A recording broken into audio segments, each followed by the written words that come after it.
There's really nothing going on today. I mean, we're just proceeding in the ordinary course today and getting prepared for probably some additional meetings with the labor community on OPEB pensions and healthcare issues, which we're working on. We're going to have some more of those meetings this week. In fact, I think we're having one today, the 14th, and we'll have more next week. And really preparing for what we hope to be more in-depth discussions about those issues. There is the probability that a report, Milliman report, will come out next week, and that may spur some further discussions about funding levels of the pension funds. But that's pretty much, we're just doing business as usual. Now, on the subject of labor, the police and fire are really making a lot of noise about what's happening with pensions. There's a scorched earth feeling to this whole thing that that they at least believe that there will be no pensions for them. They're asked every day to risk their lives to go out there and protect a city that they believe has let them down. How do you keep that trust with those people that the people of Detroit depend on to keep them safe? Police and fire are in a little bit, at least our preliminary indications suggest, they're in a little bit different position. But let me say this broader for both pension funds, general services and police and fire. There will be pensions. There are assets in both pension funds. So I've heard and I've read people say you're going to abolish pensions, and unlike some other municipalities, there are no plans for us to abolish and walk away from pension obligations. There will be pensions. What we're talking about now is the unfunded portion of those pension funds, and we've put in our report that Jim has that it's approximately $3.5 billion. Some of the fund representatives have said they believe is significantly less than that, and that's part of the reason we want to have those discussions. But I want to be clear, there will be pensions. What we're talking about is what we need to do to address the issue of the unfunded portion of those pensions. Can you give us an idea of the percentage that is unfunded? So you say $3.5 billion. Right. You're saying that maybe, making up numbers, 60% are funded, so don't worry, you should get at least 60% of your pension. Well, Can you it's, put percentages on it? yeah, it's hard to do, and it's not an exact straight line calculation. As I said, there are two funds, police and fire and general services. It appears that police and fire is in a little bit better position, and under the statute, you have to be at below 80% of your expected unfunded actuarial liabilities to be subject to a potential restructuring. Police and fire is probably near that number. General services appears to be perhaps a little bit lower than that. We have to be careful about saying, well, just because, for instance, you're 7% underfunded, your pension's going to be cut 7%. There are different pension programs under the funds, and they could have different consequences. That's why we say it's so important to have this dialogue, because what we'd like to do, even though people are concerned, there's a lot of anxiety in the city. People are concerned about what this means and what it means, more importantly, to them in the city. We want to make sure that we reach a consensual resolution of what that unfunded portion is, because this is going to set the table for some time to come. And what I've tried to do in the past 130 some odd days is to develop a relationship where it is, even though people are anxious about where I am, and in some cases even adversarial, I'm not adversarial. I'm not fighting.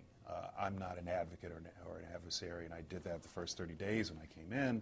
I tried to do that the next 30 days of being honest about what the numbers are. I thought I was very clear after our June 14th meeting that we need to start having discussions. If we progress in the first 30 days and are making some progress, maybe we extend that time frame for another 30 days.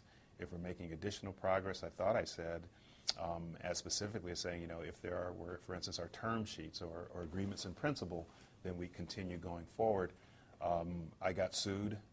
Governor and the treasurer got sued. We held off. The next week, another entity joined that litigation. We held off. The week following that, I came in Monday and got sued again. The governor and I got sued. And at some point, you're on the playground, someone keeps hitting you upside the head. You got to realize this person doesn't want to necessarily be my best friend. I still got to go to class with them. I still have to talk with them, but we got to stop this litigation which was getting out of hand. And that's when we made the decision to file bankruptcy. I still say, and to this day, I offer an open hand, and that's why we're having these meetings, even though there's a lot of anxiety. let's agree. We've agreed on what the number is 18.5 billion. I don't really hear any serious discussion that that's not the number.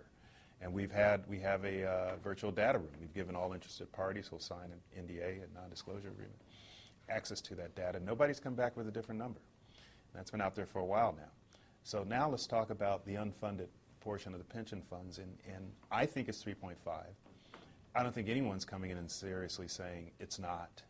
A few weeks ago, one of the organizations was out in the street. I was up on Grand River in Livernois, and they were out with signs saying we're 96% funded. And I came back and I said, look, be very careful with what you say.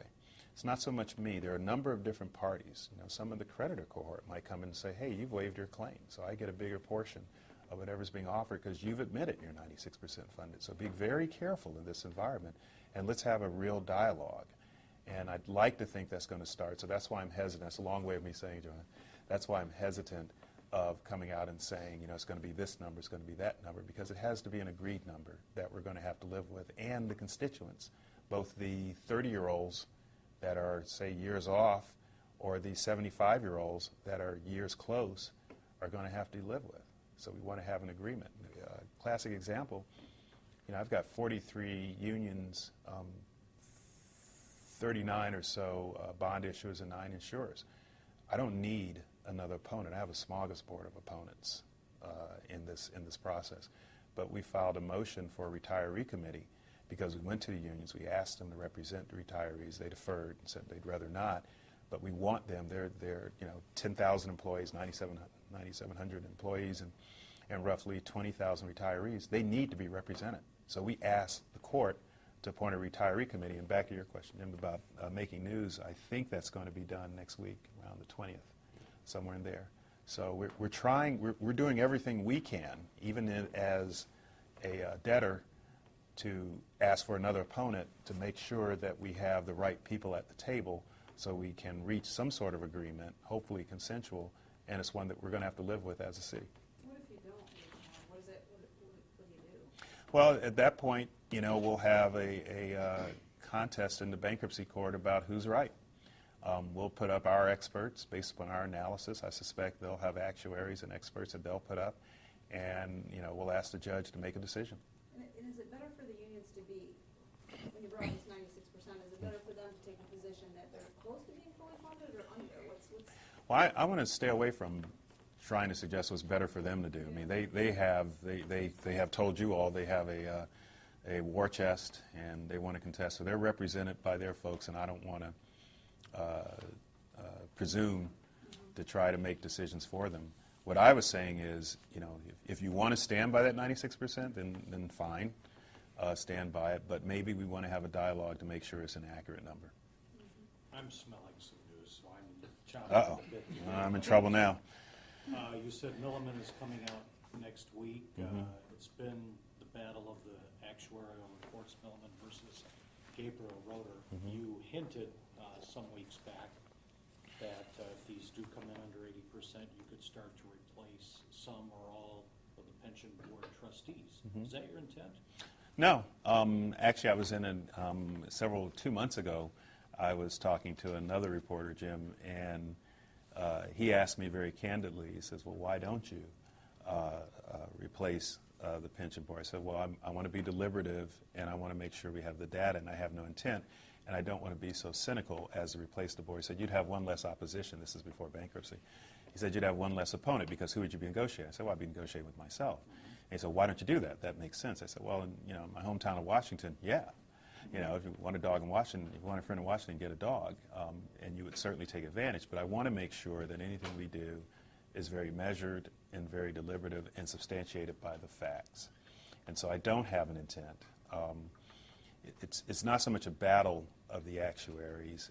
If you change any of the assumptions, the expected rate of return. Right? There's been some chatter in the press clippings about 8% may be reasonable over time. And the others have said, you got to be nuts. We've been through 7 recessions since the late 90s.